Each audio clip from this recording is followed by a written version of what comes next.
নমস্কাৰ বন্ধুসকল corona virus crisis দেশত শেষ নহওঁতেই ব্লেক ফাংগাছ আৰু হোৱাইট ফাংগাছৰ নিচিনা মাৰাত্মক বেমাৰৰ বিষয়ে নিউজত শুনিবলৈ পাই আছোঁ আৰু যেতিয়া কিবা বেমাৰ মাৰাত্মক বা বিপদজনক বুলি কোৱা হয় তেতিয়া সেইটো মাৰাত্মক বা বিপদজনক সঁচাকৈয়ে হয় কোভিড-19 যদি আপোনাৰ হয় তেন্তে প্ৰায় 90% চান্সেছ থাকে আপুনি জীয়াই থকাৰ একো নহ'বও পাৰে আপোনাৰ কিন্তু যদি এই ব্লেক ফাংগাছ আপোনাৰ হৈ যায় তেন্তে 50% চান্সেছ থাকে আপুনি জীয়াই থকাৰ অৰ্থাৎ 50% ইয়াৰ ডেথ ৰেট হয় তেন্তে কি হয় এই ব্লেক ফাংগাছ কেনেকৈ হয় এই বেমাৰ আৰু আপুনি কেনেকৈ এই মাৰাত্মক বেমাৰৰ পৰা হাত সাৰি থাকিব পাৰিব জানো আহক এই ভিডিঅ'টোৰ জৰিয়তে আছামৰ সৈতে ফাৰ্ষ্টতে এটা কথা এই বেমাৰটোৰ বিষয়ে ক'ব লাগিব যে এইটো কোনো নতুন বেমাৰ নহয় এই ফাংগেল ইনফেকশ্যন আগতেও হৈছিল আৰু এতিয়াও হৈ আছে ব্লেক ফাংগাছ বেমাৰটোৰ ফৰ্মেল নাম হৈছে মিউকৰমাইক'চিছ এইটো এটা এনেকুৱা বেমাৰ যোনটো মিউকোৰিয়াছ ফাংগেল ফেমিলিৰ পৰা বিলং কৰে অৰ্থাৎ মিউকৰমাইক'চিছ ফাংগাছটো মিউকোৰিয়াছ ফেমিলিৰ পৰা বিলং কৰে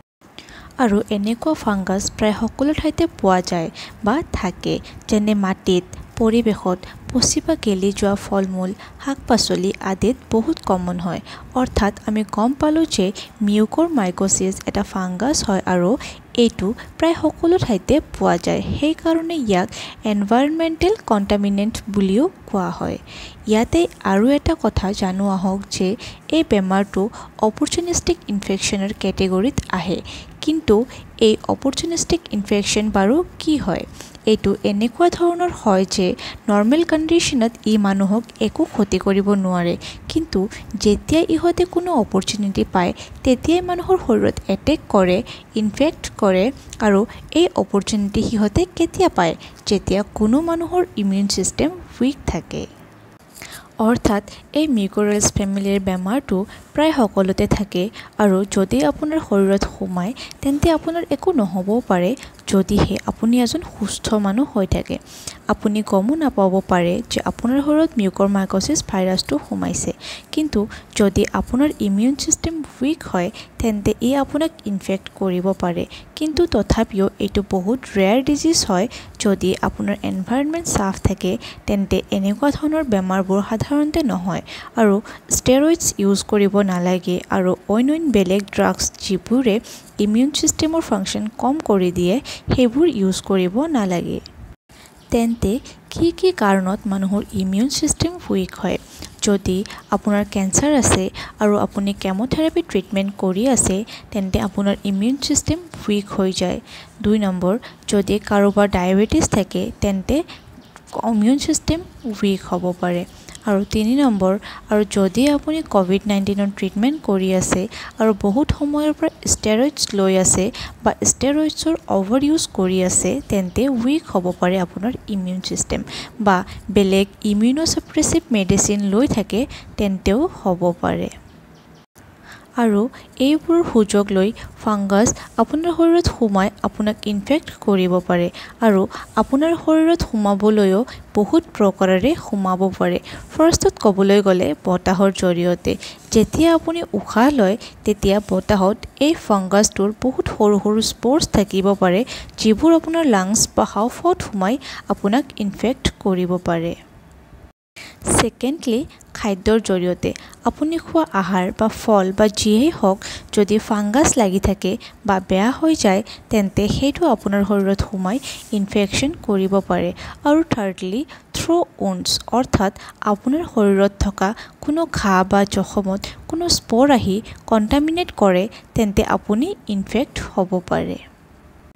কিন্তু সকলোতকৈ কমন মেথডটো হৈছে থ্ৰু এয়াৰ উশাহৰ জৰিয়তে আপোনাৰ লাংছত ইনফেক্ট কৰিব পাৰে আৰু নাক আৰু চাইনাছৰ যোনখিনি এৰিয়া আছে সেইখিনি আটাইতকৈ কমন এৰিয়া য'ত মিউকৰমাইক'চিছৰ ইনফেকশ্যন হয় যেতিয়া ইয়াত ব্লাড ফ্লো ৰেষ্ট্ৰিক্ট বা সীমিত হয় স্কিনত ডিছকালাৰেশ্যন হৈ যায় কেতিয়াবাকে আৰু এইটোৱে কাৰণ যে এই ডিজিজটোক ব্লেক ফাংগাছ বুলি কোৱা হয় কথাটো এনেকুৱা নহয় যে এই ফাংগাছটো আচলতে ব্লেক কালাৰৰ হয় ইয়াৰ চিমটমছটোৰ কাৰণে অৰ্থাৎ চকুৰ ওচৰত ক'লা হৈ যোৱা কাৰণে ইয়াক ব্লেক ফাংগাছ বুলি কোৱা হয় এই ডিজিজটো চকুতে স্প্ৰেড হ'ব পাৰে ব্ৰেইনতো যাব পাৰে আৰু ইয়াৰ কাৰণে ব্লাইণ্ডনেছ বা অন্ধও হ'ব পাৰে লগতে মূৰৰ বিষো হ'ব পাৰে ইয়াতে আৰু এটা কথা যে মিউকৰমাইক'চিছ যদি আপোনাৰ হয় আপুনি কেনেকৈ গম পাব। যদি আপোনাৰ মিউকৰমাইক'চিছ হয় তেন্তে এসপ্তাহৰ ভিতৰতে ছিমটমছবোৰ দেখা পোৱা যায়। কিন্তু মিউকৰমাইক'চিছ বা ব্লেক ফাংগাছৰ ছিমটমছবোৰনো কি কি? যদি চাইনাছৰ এৰিয়াত ইনফেকশ্যন হয় তেন্তে দাঁতৰ বিষ, হেডেক বা মূৰৰ বিষ, নেচেল কনজেশ্যন, ব্লেক লেচিয়ান ফৰ্মো হ'ব পাৰে চাইনাছৰ এৰিয়াত আৰু জ্বৰ হ'ব পাৰে। আৰু লাংছত এটেক কৰিলে বা লাংছৰ থ্ৰু ইনফেকশ্যন হ'লে আপোনাৰ হ'ব পাৰে জ্বৰ, কাহ, বুকু বিষ বা চেষ্ট পেইন, শ্বৰ্টনেছ অফ ব্ৰেথ ইত্যাদি। যদি উণ্ঠ বা ঘাঁৰ জৰিয়তে আপোনাৰ স্কিনত এই ডিজিজটো হয় তেন্তে ইনফেকশ্যন হোৱা ঠাইখিনিৰ চাৰিওপিনে ক'লা হৈ পৰিব পাৰে। যদি এই ডিজিজটো খাদ্যৰ জৰিয়তে আপোনাৰ পেটত এটেক কৰে তেন্তে এই ডিজিজটোক কোৱা হ'ব গেষ্ট্ৰ'ইণ্টেষ্টিনেল মিউকৰমাইক'চিছ আৰু সেইটোৰ লক্ষণবোৰ হ'ব এবডমিনেল পেইন অৰ্থাৎ পেটৰ বিষ, নচিয়া মানে বমি বমি ভাৱ হ'ব পাৰে আপোনাৰ, ভমিটিঙো হ'ব পাৰে আৰু গেষ্ট্ৰ'ইণ্টেষ্টিনেল ব্লিডিং হ'ব পাৰে।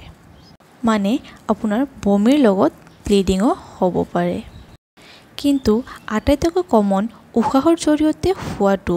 সেইকাৰণে আপোনালোকে মেইনলি ফাৰ্ষ্টত কোৱা ছিমটমছবিলাকত বেছিকৈ কনচেনট্ৰেট কৰিব লাগিব। কিন্তু ভাল কথাটো এইটোৱে যে